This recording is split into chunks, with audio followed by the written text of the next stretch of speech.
Hi, everybody. Welcome back to my channel. It's Savannah, and I'm sending you all so much love, and I'm so excited to be back. I'm really, really excited to be sharing this flip through of the collection of junk journal kits from the Sisterhood of the Devoted Roses.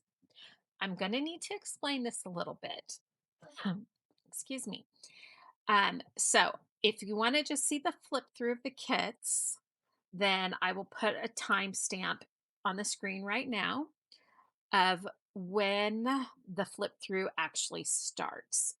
But I do want to explain a few things first and give you a little bit of an update. So, what you're seeing right now, first of all, is my screen, and I'm sharing it because I want you guys to be able to see all the beautiful images that have been created in a really easy way. And Etsy only allows you a really short 15-second video to flip through all the pages. And I wanted to explain this collection with you. So I've been working on this for months and months and months. I put my heart and soul into it. And I am just so excited to finally be sharing it with all of you. It has been such a labor of love. So, along with the videos that are going to be upcoming on the Sisterhood of the Devoted Roses and making lots and lots of journals, because there's 7 women in the Sisterhood.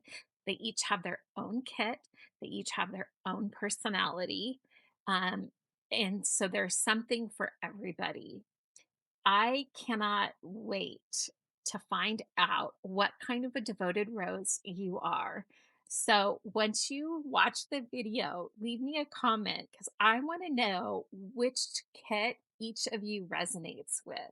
I'm so excited to find out that because they all have different personalities, and I'm going to explain them briefly when I do the flip through of their kit. And then I'll go into more detail as I'm working and making the kits. I also want to tell you that there's going to be right now during this launch in my Etsy shop up to 40% off on all my digital items in the Etsy shop. And there are also, so there's 15 kits included in the Sisterhood of the Devoted Roses, and I'm going to explain those. But I also have 2 other new kits that are also up on my Etsy shop. So if you want to grab these, it's going to be a limited time. Um, Now's your chance to get any digital in my Etsy shop for up to 40% off. So I've been working on this for so long, but I've also been working on a lot of new techniques on aging paper, on creating your own authentic looking wallpaper at home that has the brown backing like that that where the paste would have been. So I'm going to be showing you that. I'm going to be showing you how to make French looking paper. You know how French looking paper kind of has like that, almost like the vintage stuff almost has the like little white that peeks through. I've perfected a technique. I've done a deep dive into research on how vintage papers used to be made, but how we can, in modern times, recreate those methods. So that's going to be coming up. And then also, um, I've come across, and I have a lot of synthetic linens and laces, and they're synthetic, so they're kind of like have a little bit of a plasticky feel. I think you know what I mean. Like a lot of times the Dollar Tree stuff, that synthetic rayon type stuff, and it's so much cheaper. I have come up also with a technique where we can take the synthetic fabrics, linens, and stuff and give them structure and make them feel like vintage cotton. So that's another video that's going to be coming up. So If you aren't subscribed yet and you want to see some of these new techniques, then now would be a great time to subscribe and hit the notification bell, because I'm not exactly sure the schedule of when I'm going to be showing all these things yet. So that way you don't miss out on them. I've also come up with um, a new technique for a no sew, and it can even be no sew, no glue journal. So it's something you might have kind of seen before, but I have really tweaked it to where we can make a really good sized journal that's no sew, and it's very different. So stay tuned for that as well. So without further ado, I want to give you just a quick background on what the Sisterhood of the Devoted Roses is. And then I'm going to, as I'm showing you the flip through, of the papers, which they print out beautifully. Oh, I've worked really, really hard. I feel like I've gone to school because I have learned how to upscale and refine images, and they print really pretty on just regular copy paper. And I'll talk to you about printer settings. Also, because tweaking your printer settings can make a huge difference on the quality of how your digital papers will print. So there's a video coming up on that. And I've also found a source that is cheaper than the Epson premium paper. Um, I've been testing out their papers, and they're much better price, and when you see the difference, you are just going to be amazed. And I will, when I do that video, I will have links because I've actually been able to partner up with them. So I can't wait to tell you about that. But all of these images print so beautifully. I have tested and tested and tested. The other quick thing before I start, I know this is a long intro, but there's so much going on because I've been gone for so long. So stick with me. If you've made it this far through the introduction, let me know in the comments, because I don't always like long introductions, but sometimes they're just necessary. Um, oh, I just lost my train of thought. So the other thing I was going to tell you, well, I'll come back to it if I remember. So the Sisterhood of the Devoted Roses is um, 17 journal kits. I mean, sorry, 15 kits. 8 of them are for journals, and the other 7 are what I'm calling archives of the Sisterhood of the Devoted Roses. So they're ephemera, and there's some beautiful ephemera. I can't wait to share it with you. Um, there is something for everybody in these kits. Hands down, you will find a kit for you. I promise that, because there's such a variety. So, the Sisterhood of the Devoted Roses was started out by a woman who wanted to um, share her love of roses with other women, and so this is set in the early 1900s. And she put an advertisement in a newspaper, invited women over to her garden, and something so beautiful bloomed out of it. Um, so I know there's more, but I think that is it for now. Oh, there are going to be even more additional add ons that I've already planned. Some I've already started. So there's just so much. Stay tuned. I hope you all love this. It's been a labor of love. I am excited to share this with you. But more importantly, I'm excited to start creating because I've been on the computer for months, not in my craft room. So I can't wait to share this all with you. So let's go ahead and get started on the flip through. I just remembered what it was. So I have finally learned how to make these digital kits and upload them to Etsy.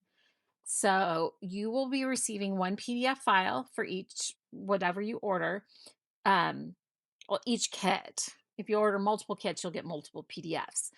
But I finally figured out how to include really good high quality image into a file size that Etsy will take. You don't have to go to Google. You don't have to do anything except just instant download of the PDF. So I'm very excited about that because that makes it all so much easier for everyone to have access to the files. And I worked really hard to learn how to do that, and it's there. So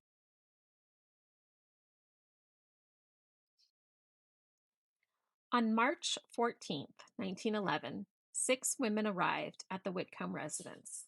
One by one, the garden was already in preparation.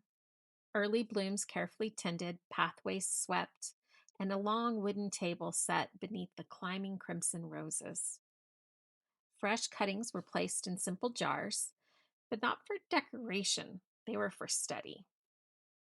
Eleanor did not know who would come, but she prepared as though it mattered, because to her it did. They arrived at different hours, some early, some hesitant, some certain, some unsure if they would even stay.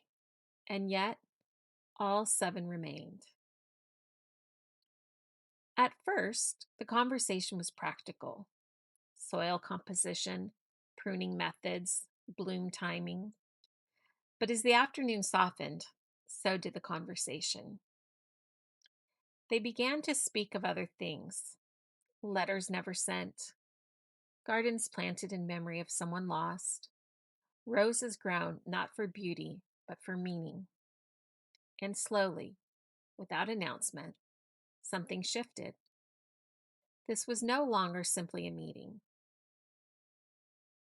It was Eleanor who first gave it shape, not with authority, but with intention. She brought forward a simple handwritten document, not yet a charter, not yet an oath, just words.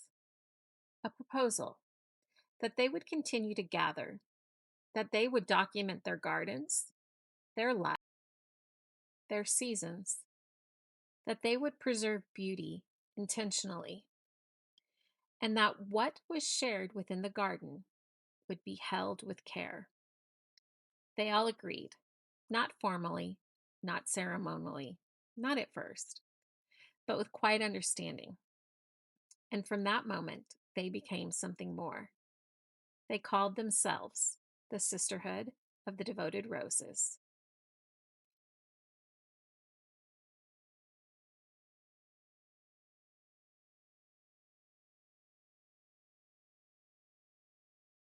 Miss Eleanor Whitcomb. It was her garden that held the beginning. Her home stood in brick, steady and structured, just like the way she lived her life. Her roses were deep crimson, not soft, not delicate, but strong, intentional. Eleanor believed that beauty should be tended with discipline, that a garden, like a life, required structure to thrive. She had known loss, though she rarely spoke of it. But instead of allowing her grief to undo her, she organized it, she shaped it, she planted through it. And in so doing, she created a place where others could bring theirs.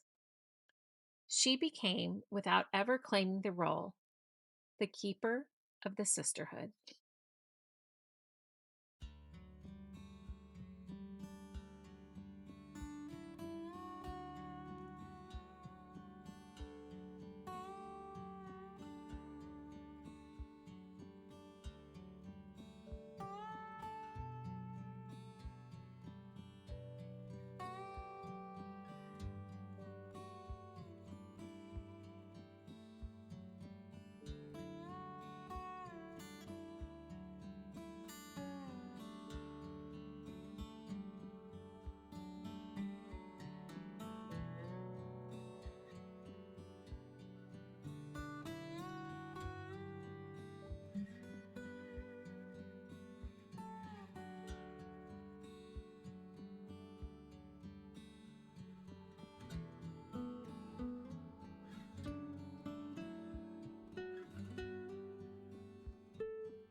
Mrs. Clarabelle Ashford.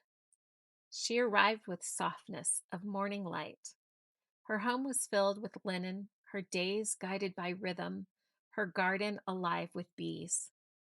She listened more than she spoke, but when she did speak, it was always something that grounded the room. Clara believed that not all growth is visible, that some things, like healing, happen quietly. She noticed what others missed: a fading bloom, a tired voice, a moment that needed gentleness. She became the reminder that softness is not fragility, it is care practiced daily.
Miss Adelaide Montgomery.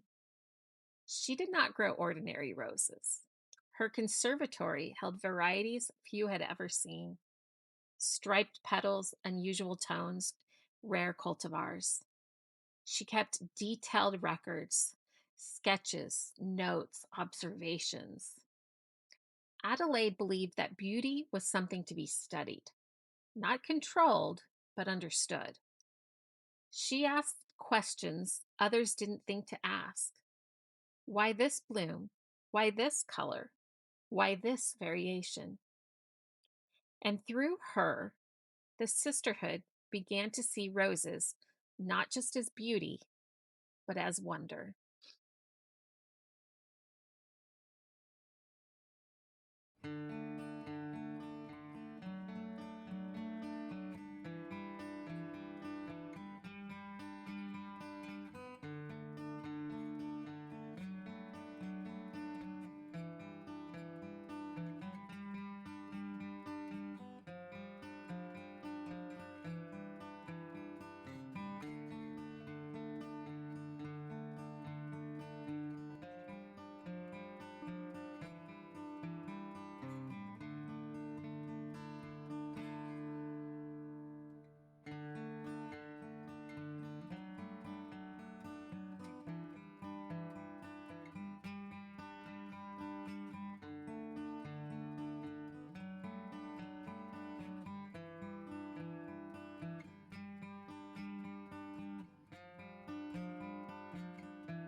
Miss Margaret Hawthorne, or she liked to go by Maggie, she arrived with soil still on her hands, unapologetically. Her roses grew along fences, through hedges, across open ground, never confined. She did not believe in perfect rose, or perfect anything. To Maggie, growth was meant to be free, wild, uncontained. She laughed easily, spoke honestly, and reminded the others that not all things need shaping. Some things are beautiful because they are not.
Mrs. Beatrice Langley.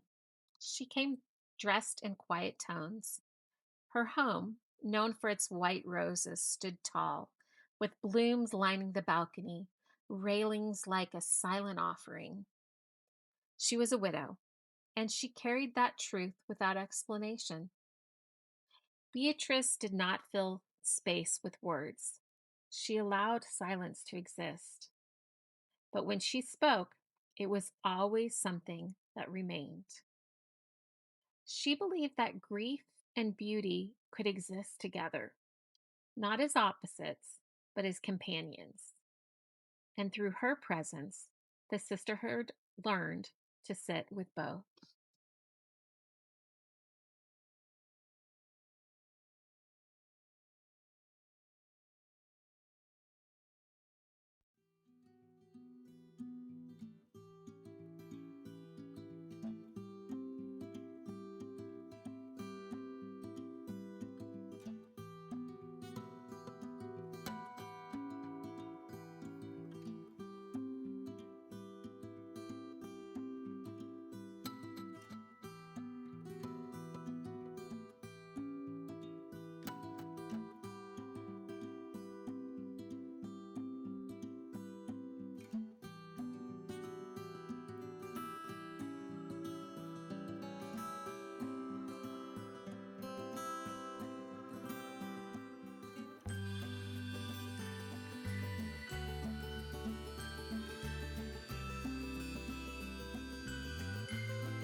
Miss Josephine Laurent.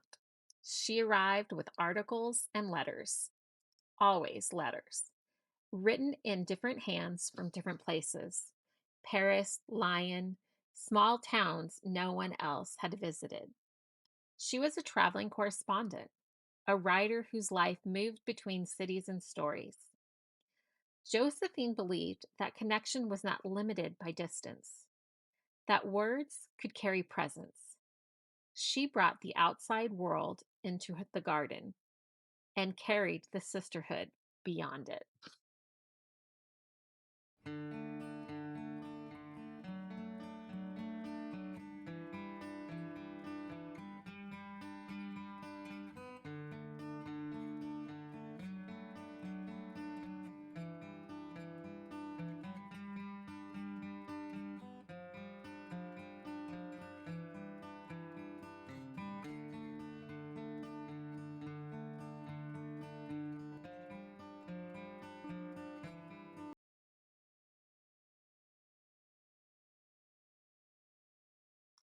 Miss Lillian Hartwell.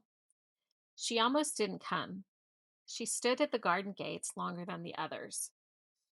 Her roses bloomed later in the day, deep tones, midnight hues, soft but shadowed. Lillian felt everything deeply, but spoke very little. She wrote instead, quietly, privately. Her pages were filled with things she could not say out loud. And though she rarely shared them, her presence was felt.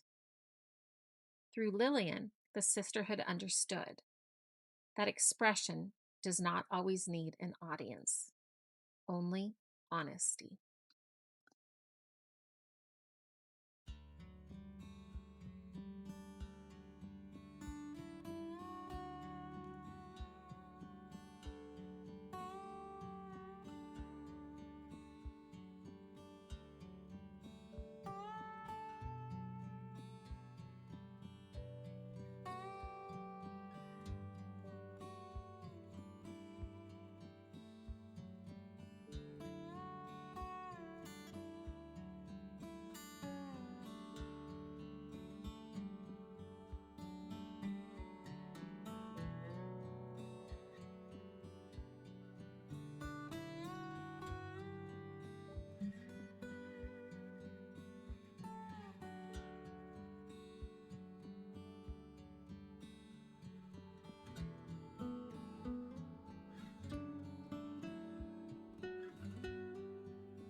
Now we're moving on to the sets of archives, which are the ephemera pieces that coordinate with the journal kits, actually, with all of them. So, this first set here is a set of postcards. And you'll see at the end, there's 3 pages of backings that can be mixed and used with all of the different postcards if you want.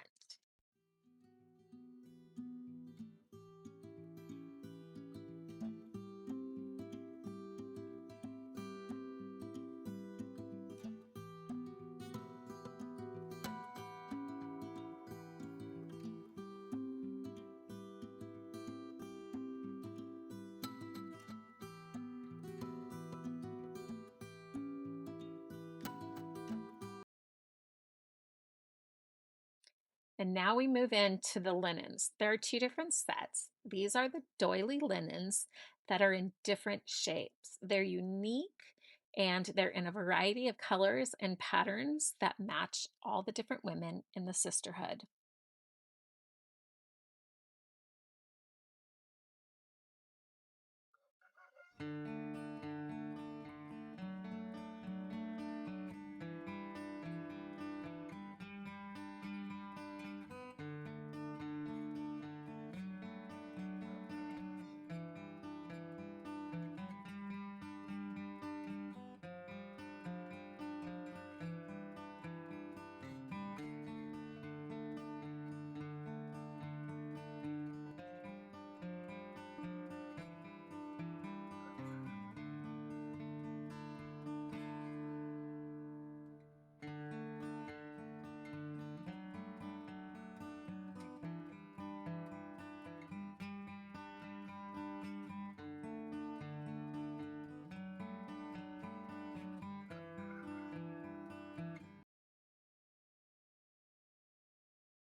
Now we're going to move into the second set of vintage linen doilies, which are all in a circular shape.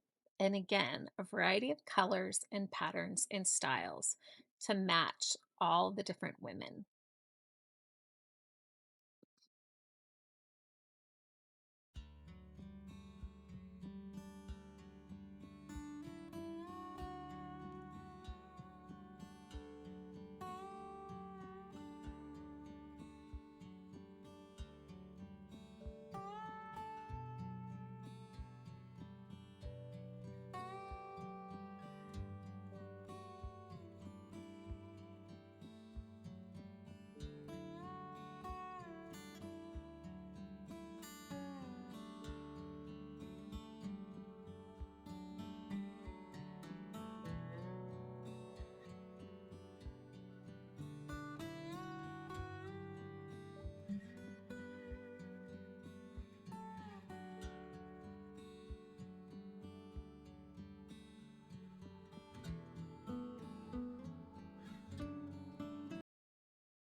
Next, we move into a set of ephemera that I'm calling stamps, scraps, and cabinet cards. And they match perfectly. There's over 300 pieces in this kit that you can do so many things with, layering and just, they're just beautiful.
Next, we have washi tape or paper scraps. I'm going to be printing this on sticker paper so that I can just cut it and actually use it just like washi tape.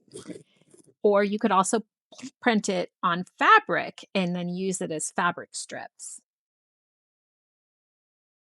There's so many uses for washi, and these are all rose themed for the most part.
And the next archive kit is, of course, journal cards. Lots and lots of journal cards because they are everything to junk journalers. And I hope you love them as much as I do.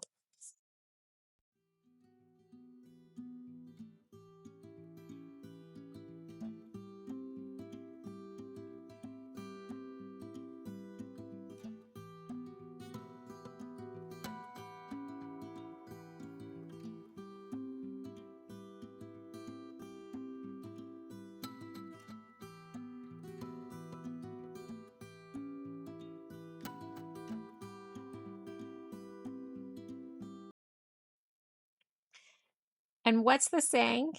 Saving the best for last. I don't know if this is the best for last, but this is authentic vintage wallpaper that has been scanned in. Now, when you see these double pages, that's not one page. It's actually two 8.5 by 11 full pages. I don't know why when I was recording the screen, it grouped them together, but you are getting 13 full pages of authentic vintage rose themed wallpaper.